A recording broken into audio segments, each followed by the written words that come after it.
만약 당신의 아버지 묘를 이장하는 날, 그 밑에서 전혀 모르는 유골함이 나온다면 당신은 어떻게 하시겠습니까?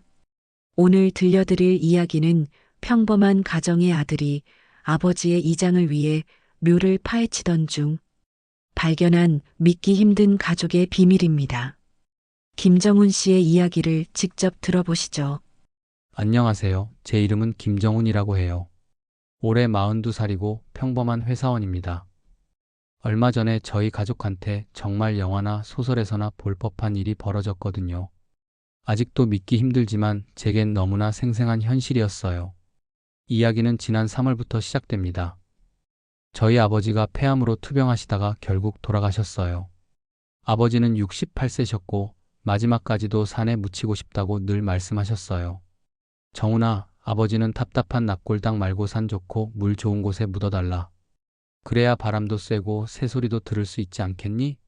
이런 말씀을 평소에 자주 하셨거든요. 그래서 아버지가 돌아가신 후 경기도 양평의 한 산자락에 자리를 잡았어요. 경치도 좋고 아버지가 좋아하실 만한 곳이었죠. 하지만 막상 몇 달이 지나고 보니 그곳이 생각보다 관리가 어려웠어요.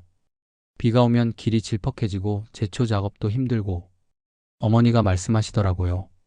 정훈아, 아버지를 더 좋은 곳으로 모시자. 요즘 나온 수목장 같은 곳 말이야. 거기가 더 깨끗하고 관리도 잘 된다던데. 그래서 저희는 이장을 결심했어요. 아버지 돌아가신 지 6개월 만인 9월의 일이었습니다. 이장 날짜를 잡고 전문 업체에 연락했어요. 김 사장이라는 분이 오셨는데 이런 일을 20년 넘게 해온 베테랑이라고 하더라고요. 걱정 마세요. 정중하게 모시겠습니다. 그분의 말씀이 참 든든했어요. 그리고 9월 15일 아침 드디어 이장하는 날이 왔어요. 저와 어머니 그리고 여동생 정미까지 셋이서 현장에 갔어요. 새벽 6시부터 시작했는데 아침 공기가 정말 맑더라고요. 김 사장과 직원 두 분이 와서 준비를 시작했어요. 먼저 간단한 재례를 올리고 그 다음에 본격적으로 묘를 파기 시작했어요. 자, 이제 시작하겠습니다. 조금만 기다려주세요. 김 사장이 정중하게 인사하고는 삽을 들고 조심스럽게 흙을 파기 시작했어요. 착, 착, 착. 삽이 흙을 파내는 소리가 조용한 산속에 울려 퍼졌어요. 저희는 조금 떨어진 곳에서 지켜보고 있었는데 어머니가 제 손을 꽉 잡으시더라고요. 정훈아, 괜찮겠지? 네, 어머니. 걱정 마세요. 그런데 30분쯤 지났을까요? 갑자기 김 사장의 표정이 이상해지더라고요. 어? 이상한데? 잠깐만요. 김 사장이 삽질을 멈추고 구덩이를 들여다보더니 고개를 갸웃거리는 거예요. 그러더니 다른 직원을 불렀어요. 박형, 여기 좀 와봐. 이거 뭐지? 저는 불안한 마음에 다가갔어요. 무슨 일이세요? 아, 그게 뭔가 이상한 게 나왔는데. 김 사장이 말끝을 흐리면서 다시 조심스럽게 흙을 파내기 시작했어요. 그때였어요. 딸그랑. 뭔가 단단한 게 삽에 부딪히는 소리가 났어요. 돌인가 싶었는데 김 사장이 흙을 털어내더니 깜짝 놀라는 거예요. 이게 뭐지? 유골함인데? 순간 제 머릿속이 하얘졌어요. 유골함이라고요? 우리 아버지 말고 다른 유골함이요? 김 사장이 더 조심스럽게 흙을 털어내니 작은 대리석 유골함이 나타났어요. 그것도 우리 아버지 유골함 바로 밑에서요. 아니, 이게 무슨 일이지? 저는 어머니와 동생을 돌아봤어요. 어머니는 얼굴이 새하얘져서 말도 못하고 계시고 동생 정미는 입을 벌린 채 멍하니 서 있더라고요. 오빠, 이게 뭐야? 왜 우리 아버지 묘 밑에 다른 사람 유골함이 있어? 정미가 떨리는 목소리로 물었지만 저도 뭐라고 답해야 할지 모르겠더라고요. 김 사장도 당황스러워하면서 말했어요. 20년 넘게 이 일하면서 이런 경우는 처음 봅니다. 이상해요. 보통은 이런 일이 있을 수 없는데 저는 그 유골함을 자세히 들여다봤어요. 대리석으로 만들어진 작은 함이었는데 앞면에 글씨가 새겨져 있었어요. 고인 박순자 1958년 4월 22일생 마이너스 2023년 8월 12일 별세. 박순자. 전혀 모르는 이름이었어요. 1958년생이면 65세에 돌아가신 건데 우리 가족과는 전혀 관련 없는 분이었어요. 어머니, 박순자라는 분 아세요? 어머니가 고개를 저었어요. 모른다. 전혀 모르는 사람이야. 그때 김 사장이 심각한 표정으로 말했어요. 이거 큰일인데요. 이런 경우는 경찰에 신고해야 합니다. 누군가가 무단으로 여기에 유골함을 묻은 거거든요. 경찰 신고? 그 말을 듣는 순간 머릿속이 더 복잡해졌어요. 그럼 일단 이장은 중단하고 경찰에 신고부터 하죠. 저는 떨리는 손으로 112에 전화를 걸었어요. 여보세요, 경찰서인가요? 신고할 일이 있는데요. 저희 아버지 묘를 이장하다가 밑에서 다른 사람 유골함이 나왔어요. 네? 유골함이요? 자세히 말씀해 주세요. 상황을 설명하니 30분 후에 경찰관 두 분이 오시더라고요. 박 경사와 이순경이었는데 박 경사가 현장을 보시더니 말했어요. 이상하네요. 언제 묻힌 걸까요? 모르겠어요. 저희도 처음 보는 거예요. 박 경사가 주변을 둘러보더니 한숨을 쉬었어요. 여기는 CCTV도 없고 목격자도 없을 테고 수사가 쉽지 않겠네요. 그렇게 현장 검증을 하고 유골함은 일단 증거품으로 가져갔어요. 저희는 이장도 못하고 그냥 집으로 돌아왔어요. 집에 오는 길 내내 아무도 말이 없었어요. 어머니는 계속 한숨만 쉬시고 동생 정민은 스마트폰으로 뭔가를 검색하고 있더라고요. 오빠, 인터넷에 찾아보니까 이런 경우가 종종 있대. 무연고 유골을 몰래 남의 묘에 묻는 경우가. 그러게. 그런데 왜 하필 우리 아버지 묘에? 집에 도착해서도 계속 머릿속이 복잡했어요. 박순자, 65세 여성. 2023년 8월에 돌아가셨다면 아버지보다 4개월 늦게 돌아가신 거네요. 그날 저녁 저는 인터넷으로 관련 기사들을 찾아봤어요. 정말로 무연고 유골을 남의 묘에 몰래 묻는 사건들이 종종 있더라고요. 하지만 대부분은 아무 연고 없는 곳에 묻는 거였어요. 왜 하필 우리 아버지 묘 밑에? 그때부터 저는 직접 나서기로 마음먹었어요. 경찰 수사만 기다리기엔 너무 답답했거든요. 이 박순자라는 분이 누구인지, 왜 우리 아버지 묘에 묻혔는지 꼭 알아내야겠다. 다음 날부터 저는 본격적인 수사를 시작했어요. 마치 탐정이 된 기분이었죠. 먼저 유골함에 새겨진 정보를 정리했어요. 이름 박순자, 생년월일 1958년 4월 22일, 사망일 2023년 8월 12일, 그리고 인터넷으로 전국의 봉안시설들을 검색하기 시작했어요.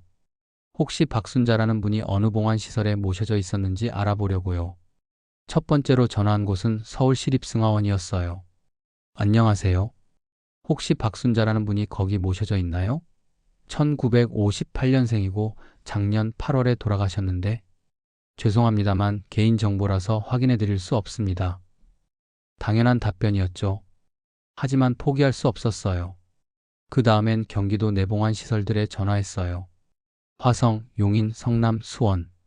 하나하나 다 전화했어요. 하루 종일 전화를 걸었지만 소득은 없었어요. 대부분 개인정보 보호를 이유로 알려주지 않거나 아예 그런 분이 없다고 하더라고요. 이틀째 되는 날 저는 다른 방법을 생각해 봤어요. 직접 봉안시설을 찾아가는 거였죠. 정미야, 오늘 시간 있어? 같이 봉안시설 좀 다녀보자. 오빠, 정말 이렇게까지 해야 해? 경찰에서 수사하고 있잖아. 경찰 수사만 기다리기엔 너무 답답해. 우리가 직접 움직이는 게 빠를 것 같아. 동생과 함께 경기 남부 지역의 봉안시설들을 돌기 시작했어요. 첫 번째로 간 곳은 용인의 한 사설 납골당이었어요. 관리소장님께 사정을 설명하고 도움을 요청했어요. 저희 아버지 묘에서 이런 일이 있었는데 혹시 박순자라는 분에 대해 아시는 것 있나요? 관리소장님이 장부를 뒤져보시더니 고개를 저었어요. 여기엔 그런 분 없네요. 하지만 다른 곳도 알아봐 드릴게요. 그렇게 세 번째 봉안시설을 방문했을 때였어요. 분당의 한 납골당에서 드디어 단서를 찾았어요. 관리소장님이 컴퓨터를 확인하시더니 말씀하시더라고요. 아, 박순자님이요? 여기 계셨어요. 그런데 6개월 전에 가족분이 와서 모셔가셨어요. 6개월 전이요? 그럼 올해 3월쯤? 네, 맞아요. 3월 20일이었어요. 아들분이 오셔서 모셔가셨어요. 드디어 실마리를 찾았어요. 박순자님에게는 아들이 있었고 그 아들이 6개월 전에 어머니를 모셔간 거였어요. 혹시 그 아들분에 대한 정보를 알 수 있을까요? 개인 정보라서 자세한 건 말씀드릴 수 없지만 40대 중반 남성분이었고 서울에서 오셨어요. 그리고 관리소장님이 잠깐 망설이시더니 작은 목소리로 말씀하셨어요. 어머니에 대한 그리움이 정말 깊어 보이셨어요. 모셔가실 때 눈물을 많이 흘리셨거든요. 그 말을 듣는 순간 뭔가 이상한 느낌이 들었어요. 단순히 무연고 유고를 아무 곳에나 묻는 게 아니라 뭔가 특별한 이유가 있을 것 같다는. 그런데 이상하네요. 아들이 있으면서 왜 어머니를 남의 묘에 몰래 묻었을까요? 관리소장님도 고개를 갸웃거리시더라고요. 그러게요. 보통은 그럴 이유가 없는데. 집으로 돌아오는 길에 저는 계속 생각했어요. 박순자님의 아들, 40대 중반, 어머니에 대한 그리움이 깊은 사람. 그런데 왜 하필 우리 아버지 묘에? 그때 갑자기 한 가지 가능성이 머릿속을 스쳤어요. 설마, 설마 그럴 리는 없겠지만, 혹시 우리 아버지와 박순자님 사이에 뭔가 관계가 있었던 건 아닐까? 하지만 곧 그 생각을 떨쳐냈어요. 우리 아버지는 그런 분이 아니었거든요. 평생 어머니만 사랑하셨던. 아니야. 우리 아버지는 그런 분이 아니셔. 분명 다른 이유가 있을 거야. 그날 밤 저는 박순자님의 사망일을 다시 한번 확인해 봤어요. 2023년 8월 12일. 그리고 우리 아버지는 2023년 3월 28일. 아버지가 먼저 돌아가시고 박순자님이 그 후에 돌아가셨네요. 그럼 박순자님이 돌아가실 때 우리 아버지는 이미 돌아가신 후였구나. 그런데 왜 하필? 그리고 또 하나 깨달은 건 박순자님의 첫 번째 기일이 곧 다가온다는 거였어요. 8월 12일이 기일이니까 다음 주가 바로 일주기였어요. 그때 저는 대담한 결심을 했어요. 박순자님의 기일날 아버지 묘에 가서 기다려보자. 혹시 그 아들이 온다면? 위험한 생각일 수도 있었지만 이 미스터리를 풀 수 있는 유일한 방법일 것 같았어요. 다음 주 8월 12일 박순자님의 일주기가 다가왔어요. 저는 그날 아침부터 초조했어요. 정말로 그 아들이 올까? 만약 온다면 저는 뭐라고 말해야 할까? 어머니와 동생에게는 말하지 않았어요. 걱정하실까 봐서요. 대신 회사에 반차를 내고 혼자 준비를 시작했어요. 만약 그 사람이 정말 온다면 조심해야 해. 혹시 위험한 사람일 수도 있으니까. 그날 오후 3시쯤 아버지 묘가 있는 양평으로 출발했어요. 평소보다 일찍 가서 주변 지형을 파악해 두려고 했거든요. 현장에 도착해보니 아직 이장하지 못한 아버지 묘가 그대로 있었어요. 경찰 수사 때문에 임시로 봉인 테이프가 쳐져 있었지만 크게 훼손된 건 아니었어요. 묘 주변을 둘러보니 숨을 만한 곳들이 몇 군데 있더라고요. 묘에서 20m 정도 떨어진 곳에 큰 소나무가 있었고 그 뒤편에 자연스럽게 몸을 숨길 수 있는 공간이 있었어요. 여기서 기다리면 될 것 같아.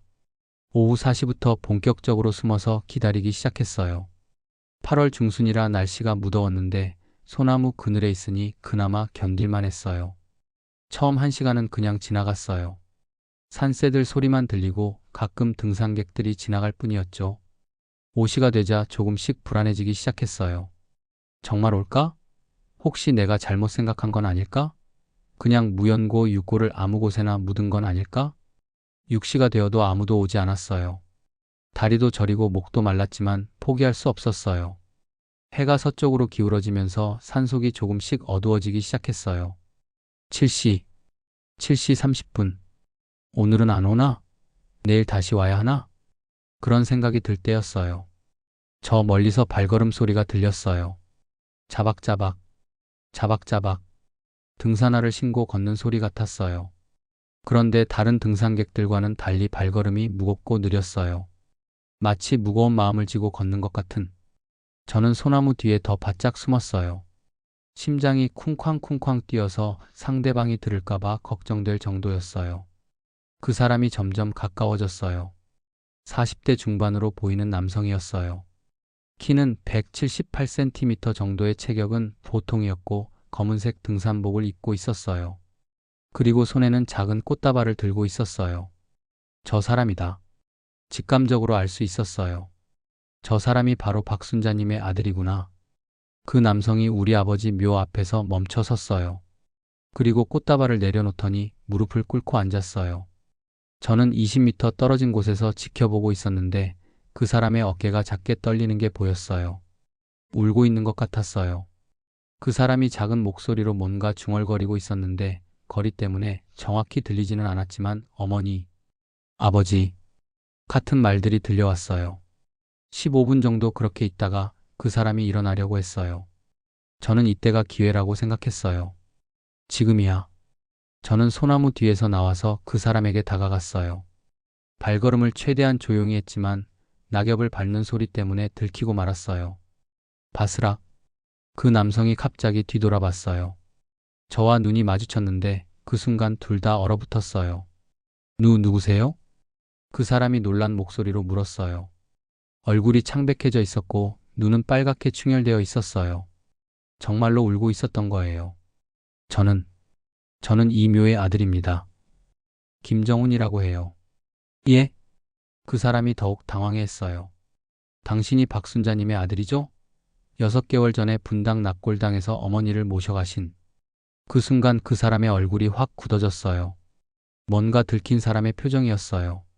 어떻게 알고 계신지 우리 아버지를 이장하던 중에 발견했어요. 당신 어머니의 유골함을요? 그 말을 듣자 그 사람이 주저앉듯 묘비에 기대앉았어요. 완전히 기가 빠진 모습이었어요. 들켰구나. 결국 들켰구나. 그 사람이 중얼거리면서 고개를 떨구었어요. 저는 그 사람이 위험한 사람은 아니라는 걸 직감적으로 알았어요. 오히려 깊은 슬픔에 잠겨 있는 사람 같았거든요. 진정하세요. 저는 당신을 신고하려고 온 게 아니에요. 그냥 이유가 궁금해서 온 거예요. 그 사람이 고개를 들어 저를 바라봤어요. 의외라는 표정이었어요. 신고하지 않으신다고요? 일단은 그럴 생각 없어요. 대신 정확한 이유를 듣고 싶어요. 왜 하필 우리 아버지 묘에 어머니를 모셨는지. 그 사람이 한참 동안 말없이 있다가 천천히 입을 열었어요. 제 이름은 김성민이에요. 올해 44살이고. 김성민. 김씨네요? 네. 그리고 그 사람이 말을 끝내지 못하고 또 침묵했어요. 뭔가 말하기 힘든 게 있는 것 같았어요. 그리고요? 제가 재촉하자 김성민 씨가 깊은 숨을 쉬더니 떨리는 목소리로 말했어요. 저는 아버지의 혼외자입니다. 그 순간 제 머릿속이 하얘졌어요. 혼외자?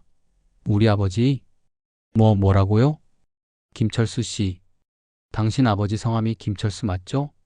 1955년 2월 10일생. 맞았어요. 우리 아버지 성함과 생년월일이 정확했어요. 어떻게? 김성민 씨가 계속 말했어요. 제 어머니 박순자는 1978년부터 아버지와 관계를 가졌어요. 아버지는 당시 인천에서 건설 일을 하셨는데 그때 어머니를 만나셨어요. 인천. 맞아요. 우리 아버지는 젊은 시절 인천에 자주 출장을 가셨어요. 건설 회사에 다니셨는데 인천 지역 공사가 많았거든요. 1980년에 제가 태어났어요. 하지만 아버지는 이미 다른 분과 결혼 약속을 하셨던 거예요. 그래서 저희는 그냥 그림자처럼 살았어요. 그 말을 들으니 머릿속이 정리되기 시작했어요. 아버지가 젊었을 때 박순자님과 먼저 만나 사귀었는데 성민이를 임신한 후에도 어머니와 결혼을 선택한 거네요. 거짓말이죠? 우리 아버지는 그런 분이 아니에요. 하지만 김성민 씨는 차분하게 계속 말했어요. 아버지는 매달 저희에게 생활비를 보내주셨어요. 제가 대학 다닐 때까지. 그리고 가끔씩 저희를 보러 오셨어요. 하지만 공개적으로 인정할 수는 없다고 하셨어요. 그럴 리가. 증거가 필요하시면 유전자 검사를 받을 수 있어요. 저는 언제든 검사 받을 준비가 되어 있어요. 김성민 씨의 목소리에는 거짓이 없어 보였어요. 오히려 너무나 진실해서 더 충격적이었어요. 어머니는 평생 아버지만 사랑하셨어요. 아버지가 다른 가정을 꾸리셨다는 걸 알면서도 그냥 아버지 곁에서 기다리는 것만으로도 행복해 하셨어요. 그럼 아버지가 돌아가셨을 때, 네, 알고 있었어요. 어머니가 아버지 부고를 보시고 얼마나 우셨는지. 하지만 장례식에는 갈 수 없었잖아요. 공식적인 가족이 아니었으니까. 그 말을 듣는 순간 뭔가 가슴이 먹먹해졌어요. 우리가 아버지 장례식을 치를 때 저 멀리서 아버지를 그리워하며 울고 있는 사람들이 있었다는 게. 그리고 어머니도 그 충격으로 몸이 더 안 좋아지셨어요. 원래 당뇨가 있으셨는데 아버지 돌아가신 후로 급격히 악화됐어요. 그래서 8월에, 네, 어머니가 돌아가시면서 마지막 말씀이 나도 철수 씨 곁에 묻어달라는 거였어요. 철수 씨, 어머니는 우리 아버지를 그렇게 불렀던 모양이에요. 어머니 평생 소원이었어요. 살아서는 아버지 곁에 있을 수 없었지만 죽어서만큼은 아버지 곁에 있고 싶다고. 저는 할 말을 잃었어요. 김성민 씨의 이야기가 너무나 진실해 보였고 그의 눈빛에서 거짓을 찾을 수 없었어요. 그래서 어머니를 아버지 묘 밑에 몰래 모신 거예요. 다른 방법이 없었어요. 공식적으로는 가족이 아니었으니까. 정말 죄송해요. 무단으로 그런 일을 저질렀으니. 하지만 어머니의 마지막 소원이었어서 어떻게든 들어드리고 싶었어요.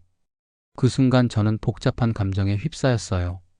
화가 나야 하는 건지, 슬퍼해야 하는 건지, 동정해야 하는 건지. 당신, 정말 우리 아버지 아들이에요? 네. 유전자 검사를 받으면 확실해질 거예요. 그럼 당신은 제 형이 되는 건가요? 김성민 씨가 고개를 끄덕였어요. 그렇게 될 것 같네요. 저는 1980년생이고 당신은 1982년생이에요. 그럼 제가 2살 위네요. 하지만 저는 재산이나 그런 건 전혀 원하지 않아요. 그냥 어머니와 아버지를 함께 모시고 싶을 뿐이에요. 그 말을 하는 김성민 씨의 목소리에는 진심이 가득했어요. 저는 그 자리에 주저앉았어요. 너무나 충격적인 이야기였거든요. 우리 아버지가 정말 그런 일을? 평생 존경해왔던 아버지에게 이런 비밀이 있었다니. 믿고 싶지 않았지만 김성민 씨의 이야기는 너무나 구체적이고 진실해 보였어요. 아버지는 어떤 분이셨어요? 저희에게는 김성민 씨가 조심스럽게 물었어요. 좋은 분이셨어요. 가족을 사랑하시고 책임감 강하시고.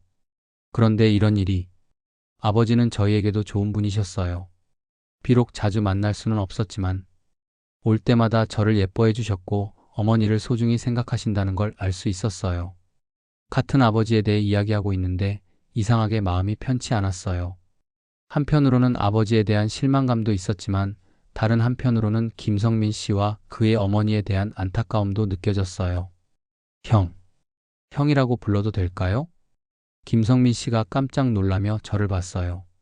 정말 그렇게 불러줄 거예요? 증거가 나오면요. 그럼 진짜 형 아니에요? 고마워요, 정훈아. 평생 동생이 있었으면 했는데. 김성민 씨의 눈에 눈물이 고였어요. 그럼 지금 어떻게 하고 싶으세요? 저는 어머니를 아버지 곁에 계속 모시고 싶어요. 만약 가족들이 허락해 주신다면. 김성민 씨의 간절한 목소리였어요. 하지만 이미 경찰에 신고가 되어 있는 상황이라. 알고 있어요. 각오하고 있어요. 하지만 후회하지 않아요. 어머니의 마지막 소원을 들어드린 거니까. 어둠이 깊어지고 있었어요. 저희는 그 산속에서 한참 동안 더 이야기를 나눴어요. 김성민 씨는 아버지에 대한 추억들을 들려줬고 저는 우리 가족 이야기를 들려줬어요. 아버지가 토요일 오후에 친구 만나러 간다고 하셨던 때가 있었는데 그때마다 성민이 형과 박순자님을 만나러 가신 거였나 봐요. 형, 아버지가 토요일마다 나가실 때가 있었는데 그때 저희를 만나러 오셨어요. 어머니가 그 시간을 얼마나 기다렸는지. 같은 아버지를 가진 두 아들이 이런 식으로 만나게 될 줄 누가 알았을까요? 형님. 아니, 뭐라고 불러야 할지. 김성민 씨가 저보다 2살 위였어요. 그냥 편하게 부르세요. 저도 이런 상황이 어색해요. 그날 저는 중요한 결정을 내렸어요. 유전자 검사를 받아봅시다. 그리고 그 결과가 나오면 우리 가족들과 이야기해 볼게요. 정말 그렇게 해주시겠어요? 김성민 씨의 눈에 희망의 빛이 보였어요. 약속은 못 드려요. 가족들이 어떻게 생각할지 모르니까. 하지만 최선을 다해 볼게요. 감사해요. 정말 감사해요. 그렇게 저희는 며칠 후 유전자 검사를 받기로 약속했어요. 그리고 그날 밤 저는 집으로 돌아왔어요. 집에 도착했을 때는 밤 10시가 넘어 있었어요. 어머니와 동생이 걱정하며 기다리고 있더라고요. 정훈아, 어디 갔었어? 연락도 안 되고. 그냥 좀 생각할 일이 있어서. 아직 가족들에게 말할 수는 없었어요. 유전자 검사 결과를 확인한 후에 그날 밤 저는 잠을 이룰 수 없었어요. 머릿속이 너무 복잡했거든요. 정말 우리 아버지가, 그리고 김성민 씨가 정말 내 형이 되는 건가? 지금 이 순간에도 저는 혼란스러워요. 김성민 형과 유전자 검사 결과를 기다리고 있는데 마음이 복잡해요. 만약 정말로 형제가 된다면 어머니에게는 어떻게 말씀드려야 할까요? 평생 사랑했던 남편에게 다른 여자와 아이가 있었다는 걸. 그리고 저는 이 새로운 가족을 어떻게 받아들여야 할까요? 김성민 형과 만난 지 3일 후 저희는 약속대로 유전자 검사를 받았어요. 서울 강남의 한 검사기관에서 만났는데 서로 어색해서 말도 제대로 못하더라고요. 결과는 일주일 후에 나온다고 하네요. 검사를 마치고 나오는 길에 성민이 형이 조심스럽게 말했어요. 그 일주일이 정말 길게 느껴질 것 같네요. 저도 그래요. 이상하게 결과가 나오는 게 무섭기도 하고 기대되기도 하고 정말 복잡한 심정이었어요. 만약 정말 형제가 맞다면 제 인생이 완전히 바뀔 테니까요. 그 일주일 동안 저는 가족들에게 어떻게 말할지 계속 고민했어요. 특히 어머니한테는 어떻게 말씀드려야 할지. 어머니는 평생 아버지만 사랑하셨거든요. 연애할 때부터 결혼해서 돌아가실 때까지 정말 한 사람만 보고 사셨어요. 그런 어머니에게 아버지에게 다른 여자가 있었다고, 그것도 결혼 전부터 있었다고 말한다는 게 어떻게 받아들이실까? 충격받으시면 어쩌지? 하지만 언젠가는 말씀드려야 한다고 생각했어요. 그래서 검사 결과가 나오기 전날 밤 저는 동생 정미에게 먼저 털어놨어요. 정미야, 너한테 할 말이 있어. 뭔데 그렇게 심각해? 아버지 묘에서 나온 그 유골함 주인 아들을 만났어. 진짜? 언제? 어떤 사람이야? 정미가 깜짝 놀라며 물었어요. 그게 말하기가 좀 그런데. 저는 김성민 형과의 만남, 그의 고백, 모든 걸 정미에게 말했어요. 정미는 처음에는 믿지 않더니 점점 표정이 어두워졌어요. 오빠, 설마 그게 사실이야? 내일 유전자 검사 결과가 나와. 그럼 확실해질 거야. 아버지가, 우리 아버지가 그런 분이셨을 리가 없어. 정미가 소리쳤어요. 저도 그 마음 이해했어요. 나도 처음엔 믿을 수 없었어. 하지만 그 사람 말이 너무 구체적이고 진실해 보였어. 그럼 어머니한테는 뭐라고 말할 거야? 그게 문제야. 검사 결과 보고 결정해야겠어. 그날 밤 정미와 새벽까지 이야기했어요. 둘 다 잠을 못 잤죠. 드디어 다음날 유전자 검사 결과가 나왔어요. 오후 2시에 성민이 형과 함께 검사기관에 갔어요. 담당 직원이 봉투를 건네주면서 말했어요. 결과 확인하시고 궁금한 점 있으시면 언제든 문의해 주세요. 저와 성민이 형은 서로 얼굴을 바라봤어요. 둘 다 떨리는 손으로 봉투를 받았어요. 같이 열어볼까요? 네. 봉투를 열고 결과지를 확인하는 순간 99.8% 일치. 생물학적 형제 관계가 확실함. 정말이었어요. 김성민 씨는 제 친형이었어요. 그 순간 둘 다 말을 못했어요. 성민이 형은 눈물을 흘리기 시작했고 저는 그냥 멍하니 결과지를 바라보고 있었어요. 정말, 정말 형이구나. 동생. 내 동생이. 성민이 형이 떨리는 목소리로 말했어요. 44살 남자가 아이처럼 울고 있었어요. 그때 뭔가 이상한 감정이 들었어요. 분명 충격적이고 당황스러웠지만 한편으로는 이상하게 마음이 따뜻해지는 느낌이었어요. 혼자 아들인 줄 알고 살아왔는데 갑자기 형이 생긴 거잖아요. 그것도 저보다 2살 위인 든든한 형이. 형. 형이라고 불러도 될까요? 성민이 형이 깜짝 놀라며 저를 봤어요. 정말, 정말 그렇게 불러줄 거예요? 네. 이제 진짜 형제잖아요. 그날 저희는 근처 카페에서 진짜 형제로서 처음 대화를 나눴어요. 성민이 형이 자신의 삶에 대해 더 자세히 얘기해줬어요. 나는 어렸을 때부터 아버지가 누군지 알고 있었어. 하지만 말하면 안 된다고 어머니가 늘 당부하셨지. 힘드셨을 것 같아요. 그래도 아버지가 나를 사랑한다는 건 알 수 있었어. 가끔 만나러 오실 때마다 정말 예뻐해 주셨거든. 성민이 형은 혼자서 정말 열심히 살아왔더라고요. 대학도 장학금으로 다니고 지금은 작은 인테리어 회사를 운영하고 있다고 했어요. 결혼은 안 하셨어요? 한 번 했었는데 이혼했어. 아이는 없고. 왜요? 아내한테 내 출생의 비밀을 말했더니 받아들이기 힘들어 하더라고. 결국 헤어졌어. 그 얘기를 들으니까 마음이 아팠어요. 성민이 형이 얼마나 외롭게 살아왔을지. 이제는 혼자 괜찮으세요? 그럭저럭 살고 있지. 그런데 정훈이 너를 만나고 나니까 이상하게 마음이 든든해지네. 저도 그 마음 알 것 같았어요. 카페에서 나오면서 저는 중요한 결정을 했어요. 형, 우리 어머니와 정미에게 소개해드릴게요. 정말, 정말 괜찮을까? 어머님이 충격받으시면 어떡해? 처음엔 힘들어 하실 거예요. 하지만 시간이 지나면, 아니, 지나야 해요. 이제 우리는 가족이잖아요. 성민이 형이 감격해서 또 눈물을 흘렸어요. 고마워, 정훈아. 정말 고마워. 집에 돌아와서 저는 어머니와 정미를 거실로 불렀어요. 유전자 검사 결과지를 보여드리면서 모든 걸 말씀드렸어요. 어머니의 반응은 예상대로였어요. 정훈아, 이게 무슨 소리니? 너희 아버지가 그런 일을? 어머니가 믿을 수 없다는 표정으로 고개를 저었어요. 어머니, 유전자 검사 결과가 나왔어요. 99.8% 일치예요. 아니야. 틀렸을 거야. 너희 아버지는 그런 분이 아니었어. 어머니가 소리치시며 결과지를 바닥에 던지셨어요. 어머니, 진정하세요. 저도 처음엔 믿을 수 없었어요. 하지만 이제는 현실이에요. 현실이라니. 40년 넘게 함께 산 남편을 내가 몰랐다는 거야? 어머니가 주저앉으시며 울기 시작하셨어요. 평생 한 사람만 사랑한 어머니에게는 너무 큰 충격이었을 거예요. 정미도 충격받은 표정이었어요. 오빠, 그럼 그 사람이 정말 우리 오빠야? 나보다 나이가 많은? 그래. 이제 우리는 형제 셋이 된 거야. 그 후 며칠 동안 집안이 정말 뒤숭숭했어요.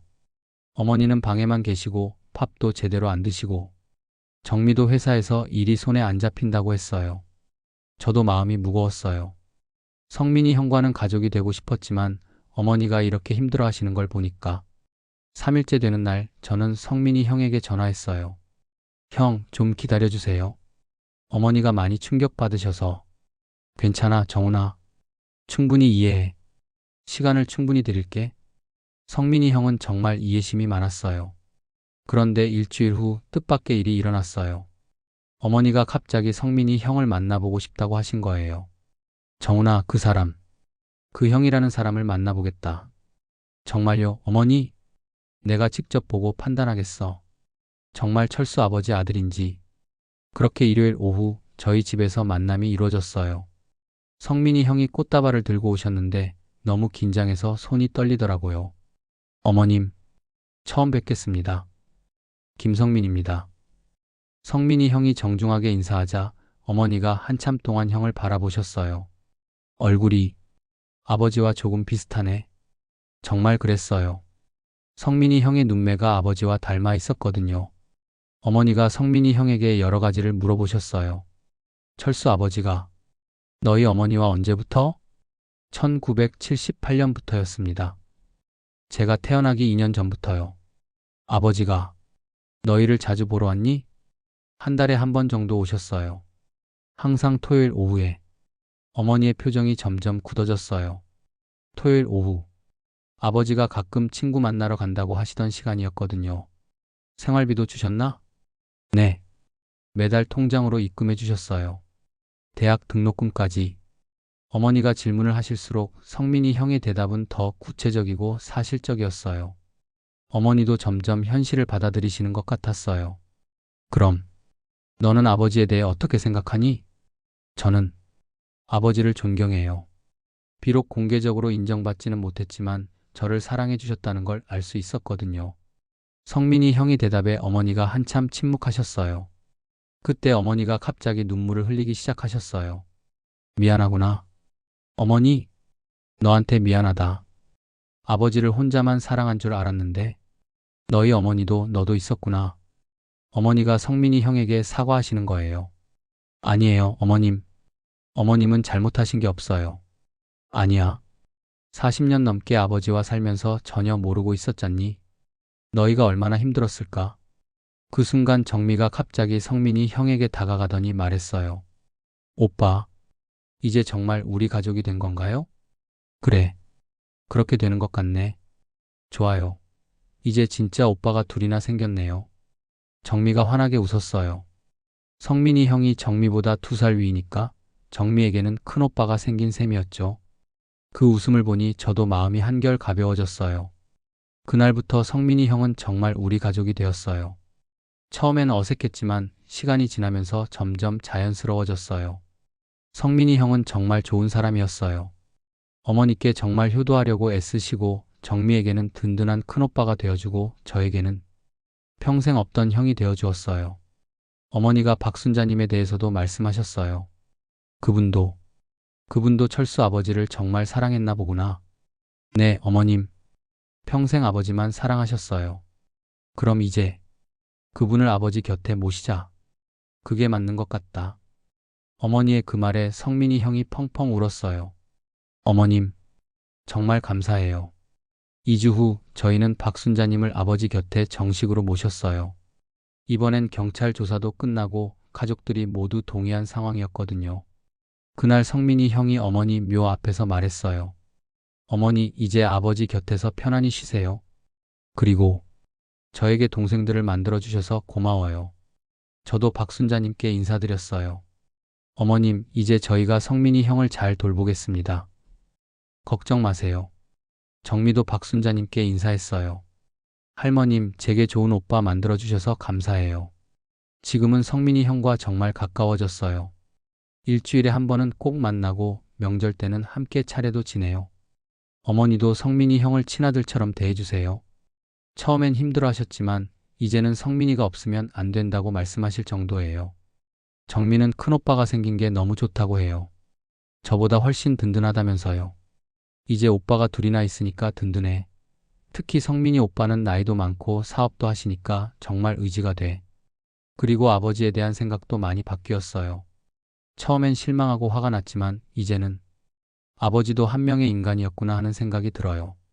완벽한 사람은 없잖아요. 아버지도 실수하고 잘못된 선택을 하기도 했지만 그래도 저희 모두를 사랑했다는 건 확실해요. 성민이 형 말로는 아버지가 늘 저희 가족 얘기를 하셨다고 해요. 정훈이가 이번에 승진했다, 정미가 취업했다, 이런 얘기들을 아버지는 두 가족 모두를 사랑하고 계셨던 거예요. 이 일을 겪으면서 가족의 의미에 대해 많이 생각해 봤어요. 가족이란 게 꼭 혈연 관계만은 아닌 것 같아요. 서로를 이해하고 사랑하고 함께 아픔을 나누는 것. 그게 진짜 가족인 것 같아요. 성민이 형과는 40년 넘게 떨어져 살았지만 이제는 정말 친형제 같아요. 어떤 일이 있어도 서로를 지켜주고 싶어요. 요즘은 성민이 형이 새로운 연인을 만났어요. 정말 좋은 분이더라고요. 이번엔 숨기지 않고 떳떳하게 만나고 있어요. 이제 혼자가 아니니까 용기가 생겼나 봐. 형이 그러더라고요. 저희 가족도 마찬가지예요. 뭔가 더 완전해진 느낌이에요. 형이 하나 더 생기니까 집안이 더 활기차졌어요. 만약 제가 그날 포기했다면, 만약 성민이 형을 만나지 않았다면, 저희는 영영 가족이 될 수 없었겠죠. 때로는 인생에 예상치 못한 일들이 일어나요. 처음엔 충격적이고 받아들이기 힘들지만 시간이 지나면 그것이 축복이었다는 걸 알게 되죠. 지금 저는 정말 행복해요.